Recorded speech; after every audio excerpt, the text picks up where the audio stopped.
The cowboy named Shade had a shadow that did not obey the ordinary laws of physics. Wherever a light hit him, his shadow stretched and moved, and sometimes acted completely on its own. If Shade was angry, his shadow would punch the ground even when his fist stayed still. If Shade was lonely, his shadow would reach toward the horizon as if searching for someone. A scientist named Noor heard about the strange phenomenon and drove to Montana to study him. She set up cameras and light meters and asked Shade to stand in various positions for hours. Shade tolerated her presence because she smelled like cinnamon and asked questions that made him think. Noor noticed that whenever she stood near him, his shadow would tilt toward her like a sunflower seeking sun. She moved left and the shadow followed. She moved right and the shadow stretched to keep her inside its shape. "That is odd," Noor said, writing in her notebook. "Your shadow seems to prefer my proximity over yours." Shade shrugged and said, "The shadow does what it wants. I stopped trying to control it years ago." Noor stood directly behind him and watched his shadow wrap around her silhouette like a slow embrace. She reached out and her shadow's hand touched his shadow's hand, and both of them felt nothing but watched everything. "This is impossible," Noor whispered. "Shadows cannot have agency. They are absences of light, not living things." Shade said, "Tell that to my shadow. It has been hugging your shadow for 3 minutes now without my permission." Noor looked at his face, which was stoic and unreadable, and then at his shadow, which was tender and longing. She said, "Your shadow is more honest than you are. It shows affection while you stand there like a fence post." Shade felt his cheeks warm, but his face did not change, and his shadow immediately hid behind his legs like a shy child. Noor laughed and said, "Now your shadow is embarrassed. You are feeling something. What is it?" Shade said nothing, but his shadow slowly crept out and drew a heart in the dirt next to her shadow's feet. Noor knelt and touched the heart drawn in dust and looked up at him with tears gathering in her eyes. "You drew a heart with your shadow. That means you want to say something, but your mouth will not cooperate," she said. Shade knelt too, and his shadow mimicked him perfectly for once instead of acting independently. He whispered, "I have never been good with words. My shadow says everything I cannot. Please do not leave because of my silence." Noor reached out and touched his real hand, and his shadow immediately wrapped around her shadow's waist. She said, "I am not leaving. I am staying to study your shadow forever, if that is what it takes to understand you." Shade's shadow pulled away and then stepped forward and knelt before her shadow like a knight before a queen. Noor gasped and looked at Shade's real body, which was still standing awkwardly with his hands in his pockets. "Your shadow just proposed to my shadow. Are you aware of what your subconscious just did?" she asked. Shade looked down and saw his shadow on one knee, and his own face turned the color of a fire extinguisher. He dropped to one knee in real life and said, "I guess my shadow proposed before I could.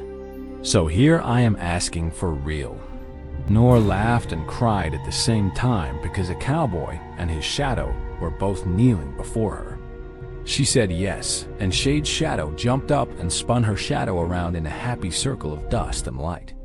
Shade stood up and his shadow stopped spinning, and both of them looked at Noor with identical hopeful expressions. She kissed him, and his shadow kissed her shadow, and the sun dipped behind the barn, making all shadows disappear. Shade panicked and said, "Where did they go? I need them to come back so I know how I feel." Noor held his face and said, "You do not need your shadow to feel. You just proposed to me without its help." He realized she was right, and he kissed her again in the darkness, where no shadows could interfere or translate. They moved into his ranch together, and Noor continued studying his shadow, but also fell in love with the man attached to it.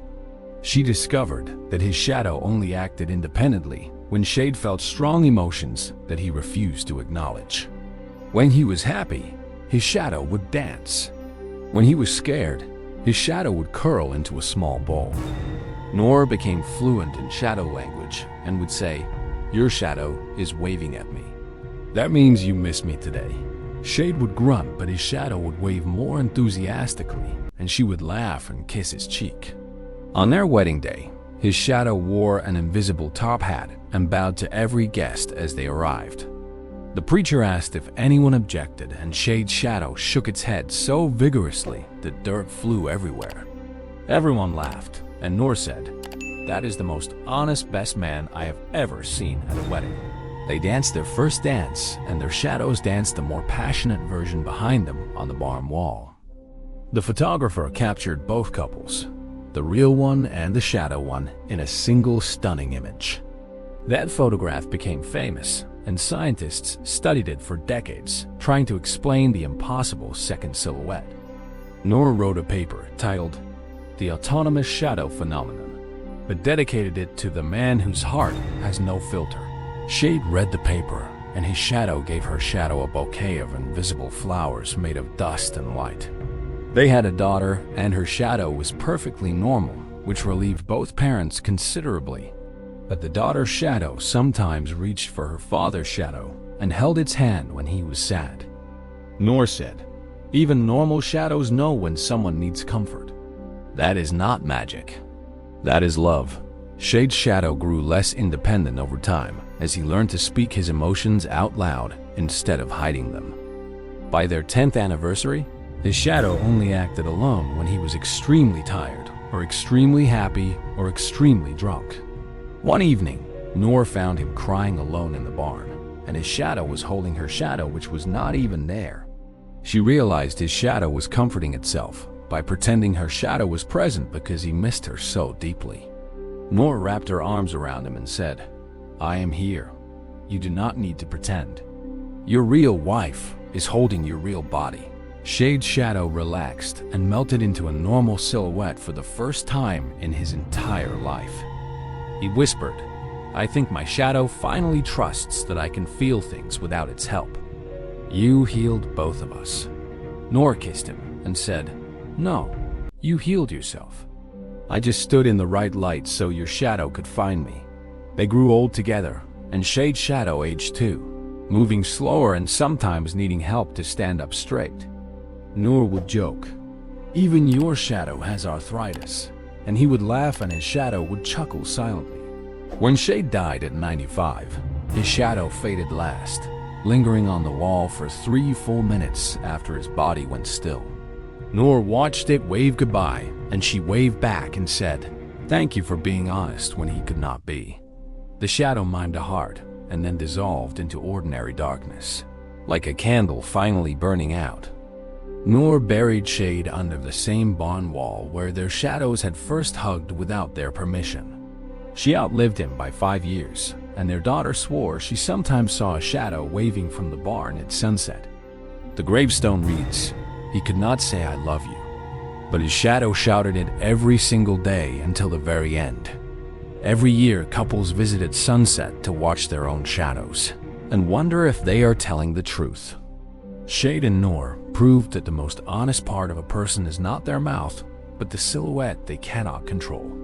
If you struggle to say how you feel, trust that your heart will find a way to draw hearts in the dirt without your permission. Subscribe to Stories Hub Official for more emotional Western romances where magic hides in ordinary light and ordinary dust. Share this video with someone whose shadow you would recognize anywhere because you have memorized the shape of their honesty.